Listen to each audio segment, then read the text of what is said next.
সন্দ্বীপে বাড়ছে সড়ক দুর্ঘটনা, কারণ কি? সমাধান কোথায়?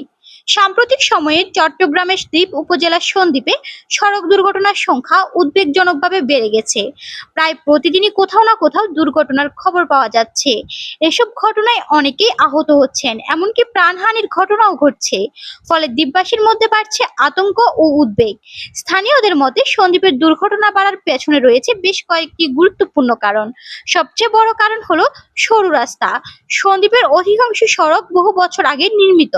তখন যানবাহনের সংখ্যা ছিল অনেক কম, কিন্তু সময়ের সাথে সাথে বেড়েছে অটোরিকশা, মোটরসাইকেল সহ বিভিন্ন যানবাহন। এর সাথে সম্প্রতি যুক্ত হয়েছে আরেকটি নতুন বিষয়, ফেরি সার্ভিস চালু হওয়া। ফেরি সার্ভিস চালু হওয়ায় ফলে এখন সন্দ্বীপে নিয়মিত চলাচল করছে ট্রাক, পিকআপ, কাভার্ড ভ্যান সহ বড় বড় যানবাহন। কিন্তু এসব গাড়ি চলাচলের জন্য প্রয়োজন প্রশস্ত সড়ক ও সঠিক ট্রাফিক ব্যবস্থাপনা, যা এখানেও নেই। ফলে সরু সড়কে বড় গাড়ি ও ছোট যানবাহন একসাথে চলাচল করায় দুর্ঘটনার ঝুঁকি বেড়ে যাচ্ছে। এছাড়াও অনেক চালকের অতিরিক্ত গতি ও বেপরোয়া ড্রাইভিং দুর্ঘটনার আরেকটি বড় কারণ। বিশেষ করে মোটরসাইকেল ও অটোরিকশা চালকদের মধ্যে অনেক সময় নিয়ম মানার প্রবণতা কম দেখা যায়।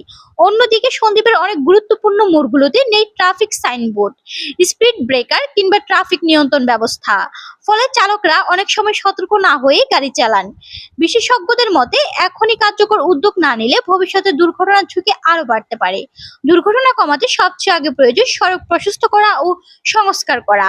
বিশেষ করে ফেরিঘাটের সাথে যুক্ত প্রধান সড়কগুলোতে দ্রুত বড় যানবাহন উপযোগী করতে হবে। একই সাথে বাজার, স্কুল ও জনবহুল এলাকায় স্পিড ব্রেকার, ট্রাফিক সাইনবোর্ড এবং সতর্কতার চিহ্ন বসানো জরুরি। এর পাশাপাশি বেপরোয়া চালকদের বিরুদ্ধে কঠোর ব্যবস্থা নেওয়া এবং জনসচেতনতা বাড়ানোর দিকেও গুরুত্ব দিতে হবে।